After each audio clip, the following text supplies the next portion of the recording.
After studying this module, you shall be able to know, understand the emergence of the term suicide and its implications for the elderly.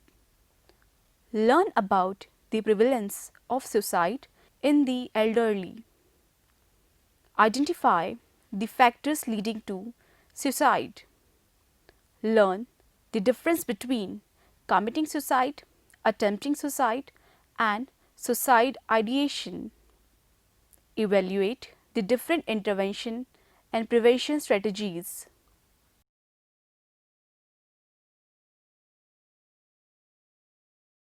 Thereby, as the people in the neighborhood call her, is an 81-year-old frail woman who visits the park every evening to enjoy her routine social walk, daily prayer, and chatter with friends. Other old women like her. Her late husband, a government servant, passed away 9 years ago, and she currently stays with her son, daughter-in-law, and 2 grandchildren. She was an active school teacher herself, but with age she has developed difficulty in hearing, has become a little forgetful, and has frequent pain in the joints. Though her mind and body has gradually begun to wear down, she has dealt with maturation and loss very gracefully. She has found a newer direction in her life by involving herself in social service, tutoring the poor for free, nurturing her kitchen garden, reciting stories and playing with children of the colony. She has not been intrusive in the life of her son, but has maintained a proximal distance by her constant guidance and warmth. I have learnt, shared, loved and lived, says she in a satisfying tone. Old age or sensine is the final stage of the normal lifespan in human beings. It is a complex and cumulative time-related process of psychobiological deterioration occupying the post-development phase of life, frequently defined as 60 to 65 years of age or older, by Goyal in 2012. Researchers and scientists working in the area of gerontology distinguish between mature adulthood and old age, thereby relying on the government's pension age or retirement age.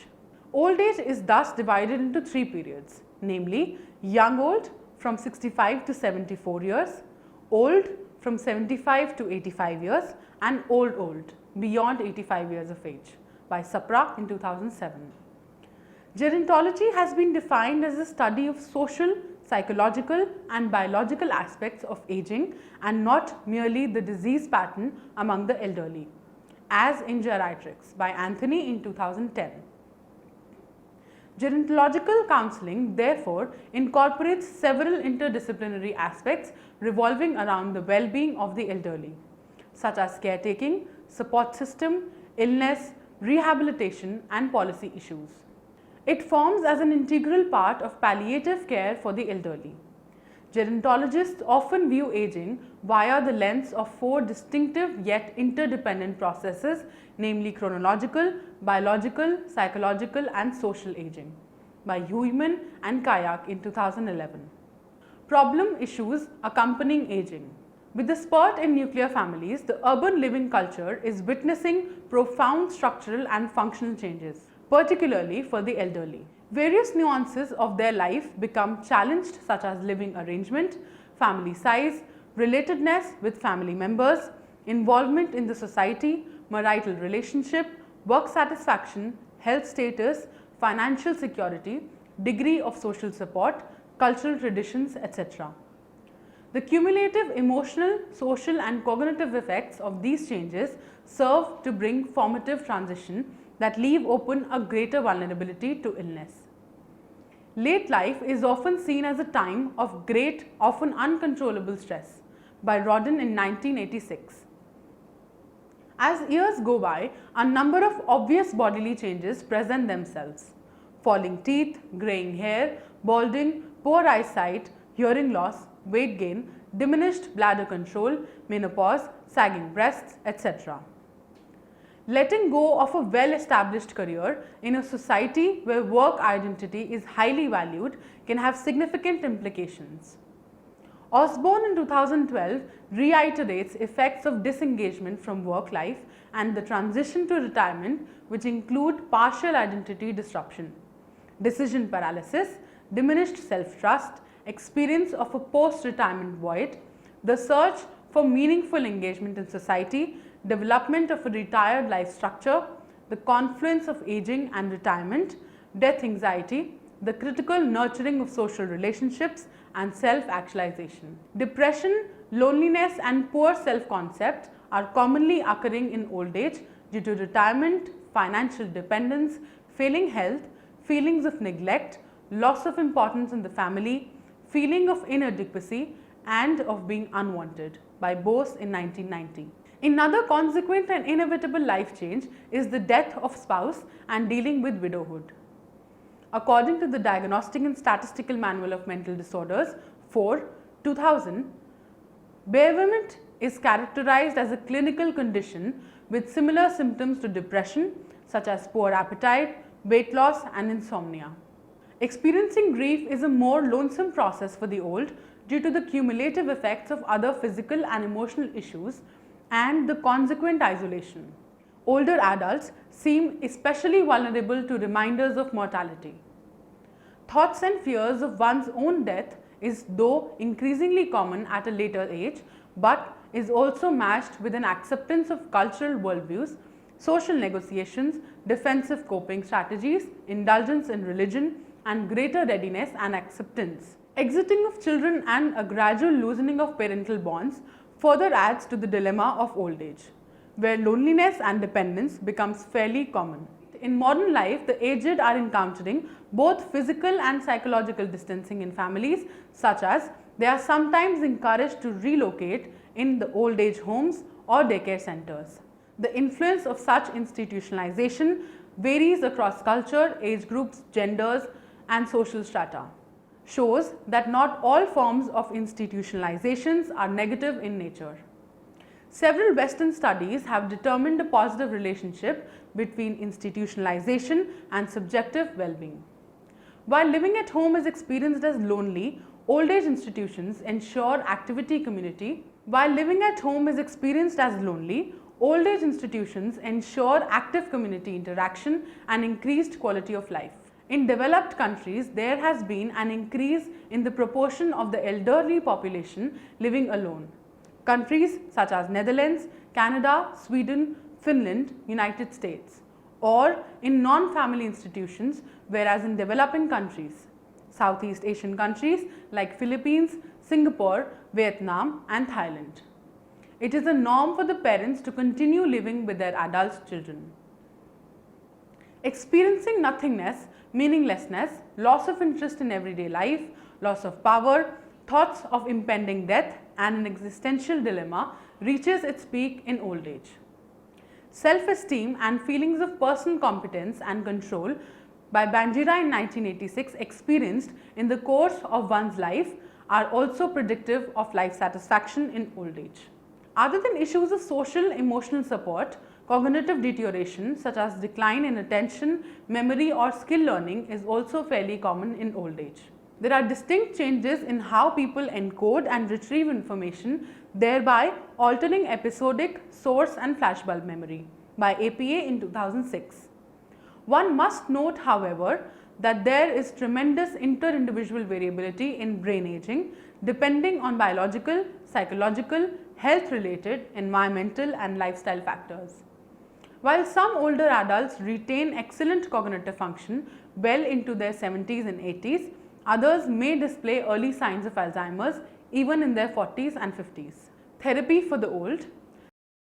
The therapeutic strategies adopted for the elderly are non-specific with regard to following a school of thought such as psychoanalytic, cognitive, behavioral, or humanistic. Techniques are drawn keeping in mind the larger purpose of facilitating a better social, emotional, and mental adjustment with the life changes. Therefore, counseling practices discussed below offer a supportive care especially designed within the framework of emergent situational moments encountered by the old. Cognitive challenges. Behavioral scientists and other investigators involved in the study of the aged deal with disturbances that are both mental and motor in nature. In addition to the medical treatments, the potential range for non-pharmacological interventions are vast. It is observed that with patients of dementia, cognitive therapies may prove to be conducive by serving three therapeutic domains, that is, maintaining of cognitive functions, management of behaviors that challenge the reduction of comorbid emotional disorders, NICE clinical guidelines in 2007, in several cases of mild to moderate degree of memory deterioration, offering mental stimulation in the form of rehabilitative activities like counting games, verbal communication using pictorial books serves very useful. These themed activities fall under what may be termed as cognitive stimulation therapies. Activity stimulate and engage patients of dementia while also providing an optimal learning environment. The slowing down in the thinking and learning among the old is dealt by the psychologist by using conversational skill-based techniques in the session like slowing the pace of speech, presenting the problem in smaller forms, etc. Skill training for performing activities of daily living using assistance technology to improve cognitive and communicative tasks using adaptive memory aids like calendars, diaries, memory books, electronic devices, etc. Environmental modification are also used widely. Further, it is found that occupational therapists and nurses work to strengthen the motor abilities of such patients who struggle with issues of posture, flexibility, limb movement, strength, balance, endurance, etc. by Oddy in 2003, as do other procedures like art and dance therapies. Moreover, the withdrawal from the complex environments observed among dementia patients is dealt with by care providers and family members to offer opportunities to maintain active lifestyle and ensure independence among the elderly. Grief therapy. Losing one's spouse, family members and friends become a more frequently occurring fact during old age. It is important to note that the experience of loss and grief is highly individual and intensely personal, reflecting a unique interaction of person, loss event and the multiple contexts in which the loss and grief occurs. He insists that each individual's response has a uniqueness in how the boundary between death-related loss and non-death related loss gets permeated. Further, sound theoretical conceptualization and a solid working relationship precede the selection of interventions, which must be customized to fit and adapt to the needs of the clients. Counseling strategies for loss and grief may be based on cognitive behavioral model, emotional processing approach, constructivist and postmodern model such as narrative therapy and solution focused therapy. Bowlby in 1980 observed 4 successive phases of grief in how individuals respond to loss of a close relative, that is, numbing, yearning and searching, disorganization and despair and reorganization. The dual process model by Straub and Schutt in 1999 includes 2 categories of tasks, namely loss oriented task dealing with despair by letting go of ties and restoration oriented task dealing with secondary stressors like running household, forming new relationships, managing finances, etc. Yet other researchers have focused on deriving and making meaning by reframing the stressful event in terms of individuals' interpretations, beliefs and self-statements. As this experience becomes more common in later life, grief work involves enabling the elderly to deal with the emotional crisis. Grief work incorporates 3 core components. The first step involves the expression of emotion through a cathartic process as facilitated by the therapist. It's only after the client has vented his inner emotions that he is ready to move to other consequent issues. The next step involves putting the loss in perspective, wherein the therapist may ask the client to review his life journey in totality, emphasizing on the loss of the loved one as a pausing but not an ending process for one's own life. The last and the most strenuous phase involves adjusting to life by setting newer life goals, insisting on clients' freedom to choose and delineating the changes required in day-to-day life like routine activities, living area and support from children. These stages, however, are not mutually exclusive and often take a long time till before the older adult returns to a healthier coping pattern. Fundamentals of Gerontology. Community programs. The stereotype of becoming a senior who is hard of hearing, physically frail, and slow on comprehension can be very wounding. By Osborne in 2012. In the recent past, much contemporary works in psychology build on community mental health for the elderly. The psychological meaning of the derivation, commune, highlights and its integrative as well as rehabilitative processes. Being an emerging field of study, community mental health incorporates programs aimed to address several social and mental health problems in both public and private community settings. The primary role for psychologists, counselors and social workers becomes to ensure restoration of a connection with their homes, neighborhood and natural environment by Prakash in 2004. Caregiving through rehabilitation centers and daycare homes offers services to older adults such as recovering from progressive illness, reorganizing life activities, ensuring fitness, enhancing wellness, dealing with changing relationships. Often, institutionalization serves proactive in ensuring a continuity of one's functional lifestyle as well as engagement with similar peers. Most of these community-based programs, centers promising a healthy and graceful aging are based in the Western and more developed part of the world, where a systematic policy regulation, licensure, accreditation and panel of medical practitioners and therapists offer a close and guided support network. In the Indian scenario, however, much needs to be done in this direction by initiating adult day services, outreach programs, health and exercise camps, supportive housing, information and referral services, etc. For men, particularly, no longer being a breadwinner can be shameful. This can lead to insecurity and anxiety, which psychologists suggest should be dealt with through a process of individuation. Qualls and Abeles in 2002 found that those people most happy in retirement enjoy a variety of activities ranging from volunteer work, exercise, continuing education and so on. These activities could serve as a developmental layer of identity formation as in the Ericksonian model, thereby fostering a greater sense of dignity and wisdom in old age. By Erikson in 1963. Jung in 1933 sees individuation as a kind of optimizing of one's own potential in terms of personal development based upon expansive self-awareness.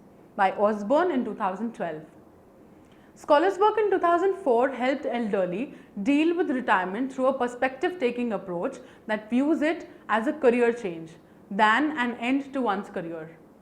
She identifies various responses that elderly give to retirement includes continuers who continue using existing skills and interests, adventurers who start entirely new endeavors, searchers who explore new options through trial and error, easy gliders who enjoy unscheduled time letting each day unfold, involved spectators who care deeply about the world but age in less active ways, and retreaters who take time out to disengage from life.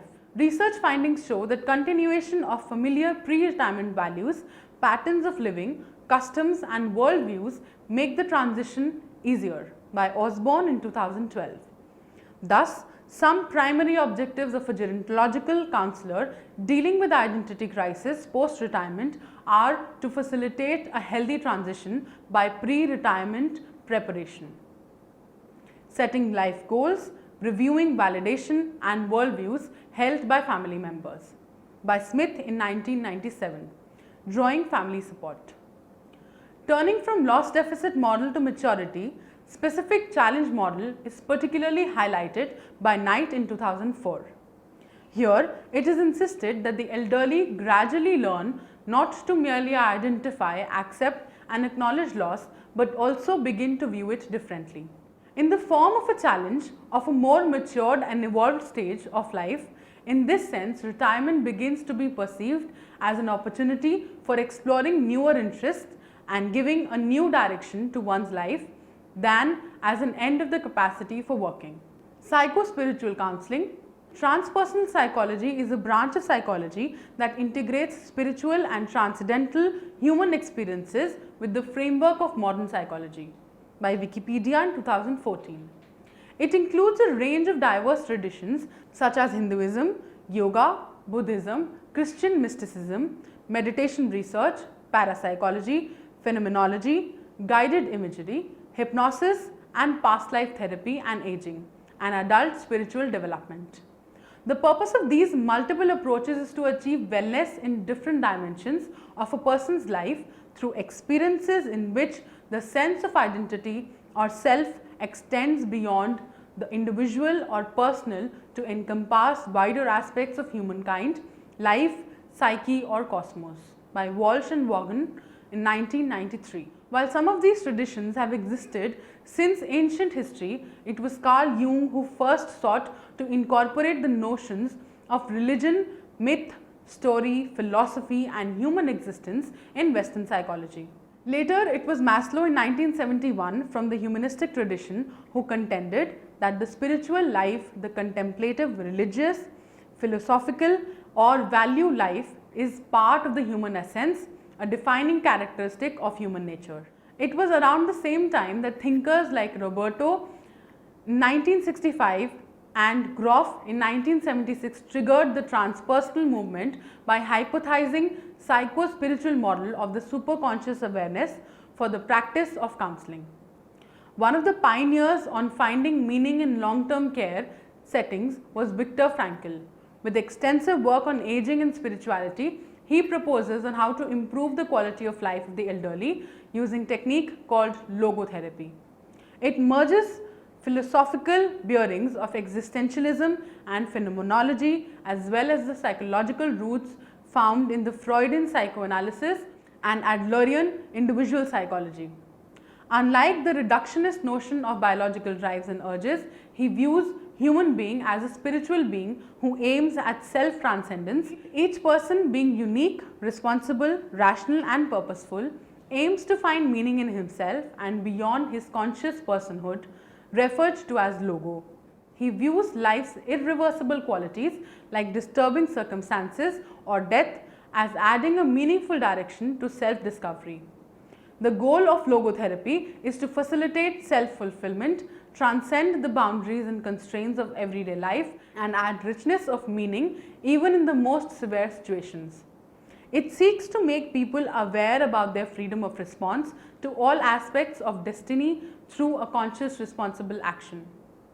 Meaning is not identical but unique and contextual, implying that the logotherapist cannot point out the specific nature of what to see but simply corrects our perspective in how to see.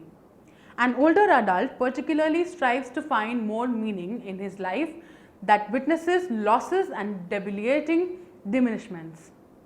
Frankl's therapeutic strategy relies on threefold ways of making life more meaningful for the elderly.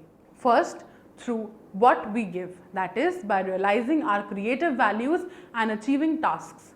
Second, through what we take, that is, by experiencing values by interacting in the world.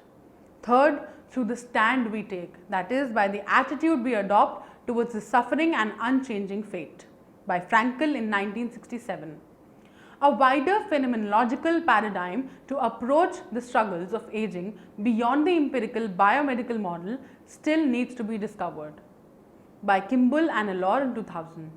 Thus, it may be said that while spiritual wellness is an emerging area of interest in counseling, it still lacks clarity in definition and applying, by Chandler, Holden and Colander in 1992.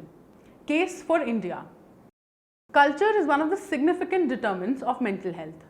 Unlike the West in Indian concept, aged in the families are generally taken care of by the families itself, by Ryu in 2002. But increasing industrialization, modernization and urbanization has had negative impacts on the traditional institution and socio-cultural values of the families, by Mishra in 1979. These have resulted in breaking of the joint family system and migration of children in search of jobs, leading to the deterioration of socio-cultural values of Indian society and rapid transition in the structure and functioning of the family, by Dubey, Bhasin, Gupta and Sharma in 2011. An Indian comparative study on 90 male elderly subjects suggests that the general physical condition was markedly better among those living with the family, whereas higher depressive symptoms were observed among those at daycare homes. By Purohit, Kumari and Sharma in 2012. Rai in 1972 conducted a study on 400 elderly persons over 60 years in age. Subjects were mostly widowed, unemployed and frequently suffered from disabilities. It was found that a fragmented family structure and living alone in old age is a cause for depression. It was also observed that 80% of those in nuclear families preferred to be living in joint families for both emotional and economic reasons. Kanwar and Chadha in 1998 compared institutionalized and non-institutionalized elderly and found significant differences on social support, depression and loneliness. The study also returned negative and significant correlation between social support and loneliness. The maintenance of such residential arrangements continues to be a challenge in a resource-pressed country like India.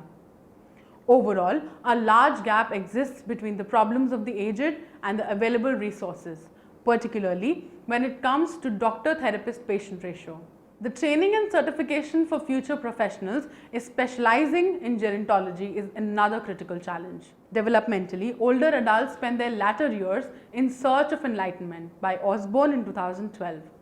It is observed that in India, spiritual and religious inclination hold a significant part in helping the elderly cope with issues of loneliness, depression, separation, identity crisis and death.